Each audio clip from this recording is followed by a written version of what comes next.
Muda yang lagi bisa DKM di sini. Sebelumnya ibunya namanya Ibu Ella. Usianya 35 tahun, Bu. Ada keluhan apa? Ini sakit lambung. Sakit lambung. Nyeri aja. Ada menjalar nggak, Bu? Ada mual muntah? Ada mual. Mual muntah. Nyerinya dari kapan? Udah 3 hari. 3 hari. Sebelumnya sering juga. Kadang-kadang. Berarti sampai mual muntah juga. Udah. Mual muntahnya udah berapa kali, Ibu?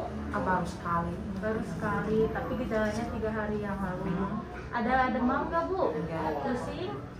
Pusing kadang-kadang. Kadang-kadang. Ibu pekerjaannya apa? Ibu rumah tangga. Ibu rumah tangga. Ibu makannya gimana? Ya makannya mah biasa gitu Sering telat nggak? Ya kalau telat kadang-kadang sering. Sering makan makanan yang pedes enggak? Sering. Sering ya. Apa seblak bakso? Iya. Sambal. Sambal.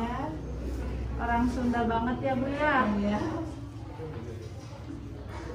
Ini teh sering banget ya, Bu. Ini teh ibu teh didiagnosanya tuh dispepsia. Dispepsia tuh gangguan pada sistem pencernaan. Sebelumnya ibu tahu nggak? Nah, saya jelasin dulu ya, Bu ya, boleh? Iya.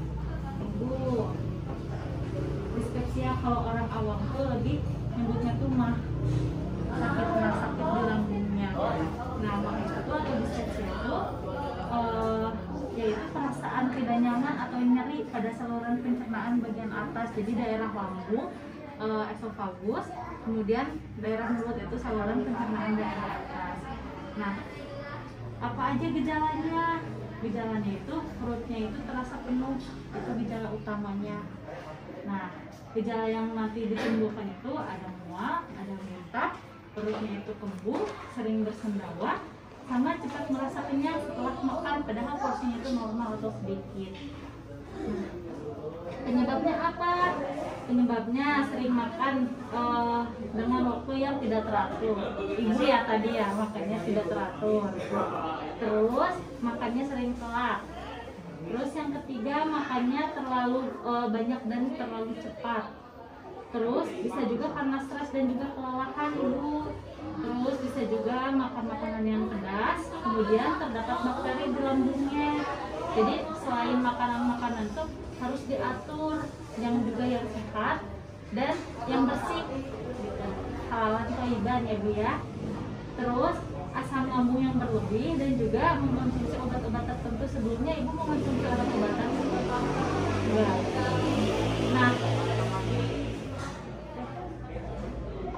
Nah, jadi Ibu tuh harus gimana biar si dispepsia ini tuh nggak berulang gitu ke diri Ibu sendiri. Yang pertama, atur pola makan Ibu yang benar, jadi sehari 3 kali. Selain itu, makannya juga harus dikunyah dengan seksama, atau jadi dikunyahnya itu harus sampai halus, harus sampai lembut, baru Ibu bisa ditelan makanannya. Terus makan secukupnya dengan porsi yang kecil, jadi maksudnya itu porsinya tuh kecil tapi sering gitu. Jadi Ibu tuh bisa makan sehari 3 kali dengan 2 kali diselingi sama makanan-makanan yang cemilannya kayak gitu. Terus berolahraga santai seperti jogging ataupun bersepeda. Jadi Ibu juga harus selalu ada olahraganya atau aktivitas fisiknya ya, Bu ya. Dan tidur dengan posisi bantal yang lebih tinggi. Nah, apa saja yang nggak boleh Ibu lakukan? Yang pertama, menunda jam makan. Jangan tubuh ditunda-tunda jam makannya. Terus yang kedua, makan makanan yang pedas, yang berasam, atau junk food, atau yang berlemak tinggi. Dikurangin dulu, Bu. Kalau sekarang mau makan baksonya, makan itunya, makan sambalnya ya, Bu ya. Terus yang ketiga, minum minuman bersoda dan berkafein. Jangan dulu, Bu. Minuman kopi, terus soda-soda, jangan dulu sekarang. Kemudian menggunakan celana ketat pada bagian perut, itu juga lebih dikurangi, yang longgar-longgar dulu aja ya, soalnya kan nanti bisa menekan daerah lambungnya, nanti itu bisa makin nambah sakit daerah lambungnya. Terus dan makan sebelum berolahraga itu juga dihindarin ya, Bu ya. Nah, ini gejalanya yang tadi.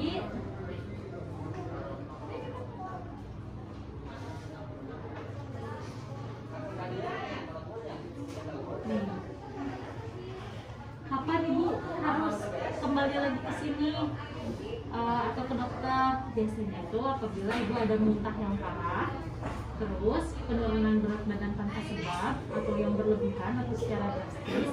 Kemudian yang ketiga masalah menelan, jadi ibunya sulit menelan atau sakit menelan. Kemudian ada sakit dada atau panas di daerah dadanya, dan mata yang kuning, mata dan juga kulit itu yang kuning. Kemudian ketika sulit bernapas dan juga dada yang terasa panas. Mungkin gitu ya Bu ya. Ada yang mau ditanyain dulu nggak Bu? Enggak, Ibu sudah mengerti. Jadi diatur dulu pola makannya ya Bu ya, jangan yang panas-panas, yang pedas-pedas. Kemudian minuman juga yang berkafein itu dikurangin. Terus ibunya Tidak, ibu mah kalau makan itu kopi mah jarang. Berarti yang pedas aja, yang pedas. paling diatur aja ya Bu ya dari pola makannya, sama dikurangin dulu yang itu. Terus jangan stres. Jangan stres ya Bu ya. Ada yang mau ditanyain lagi Bu? Enggak, mungkin sekian ya Bu ya dari saya. Nanti ini saya kesanain dulu ya. Ibu sebelumnya punten izin direkam nggak apa-apa? Direkam dulu nggak apa-apa? Enggak. Nggak apa-apa ya. Ya makasih banyak ya Bu ya. Iya. Saya Eli Marina, Fakultas Kedokteran asal Unpad.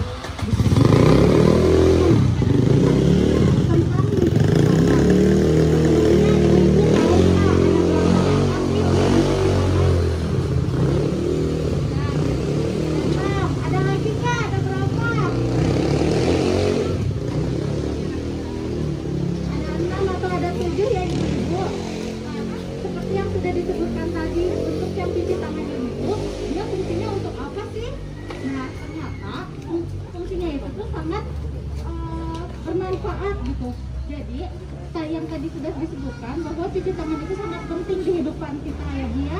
Selain untuk dia memutus rantai dari penularan, dia juga bisa untuk jadi lebih membersihkan diri sendiri. Nah ada berapa sih cuci tangan itu langkah-langkahnya? Yang tadi ada 6 atau ada 7. Nah sebelumnya ibu-ibu tahu nggak langkah-langkahnya untuk mencuci tangan? Sudah ya. Yang pertama boleh diikutin ya Bu ya. Yang pertama kita aliri dulu tangan kita dengan air yang mengalir. Air yang mengalir kita buka, kita kasih sabun di tangan kita. Nah sesudah ada sabun di tangan kita, yang pertama adalah menggosok-gosok telapak tangan. Yuk boleh diikutin. Gosok-gosok telapak tangan. Ini langkah pertama. Langkah kedua menggosok punggung tangan dan sela-sela jari. Keduanya ya Bu. Yang ketiga menggosok sela-sela jari seperti ini. Yang keempat menggosok kuku-kuku jari seperti ini, mengunci. Selanjutnya mengunci. Satu lagi. Yang kelima menggosok ibu jari seperti ini. Tangan jempolnya harus menggosok ke daerah sini. Satu, jangan lupa keduanya ya Bu ya. Yang keenam menggosok di telapak tangan seperti ini. Satunya lagi. Dan yang terakhir menggosok seluruhnya. Nanti ibu jangan lupa untuk membilasnya dengan air yang mengalir dan jangan lupa untuk dikeringkan ya Bu ya. Nah sebelumnya saya mau nanya nih, kapan aja sih kita biasanya untuk mencuci tangan yang diharuskan? Sebelum makan. Apalagi? Berwudu, pas berwudu boleh. Apalagi? Setelah beraktivitas boleh. Apalagi? Tidur. Sebelum tidur boleh. Apalagi? Ibu jangan lupa sesudah makannya juga cuci tangan ya Bu. Sebelum buang air besar, sebelum buang air besar, setelah buang air kecil, sebelum ibu-ibu menyusui, sebelum dan sesudah ibu-ibu makan, dan setelah beraktivitas ataupun sebelum ibu menyentuh makanan. Itu ya Bu ya, harap diingat. Jadi sekarang mah dikit-dikit cuci tangan nggak apa-apa. Ya, dan tangannya tuh bersih. Nah,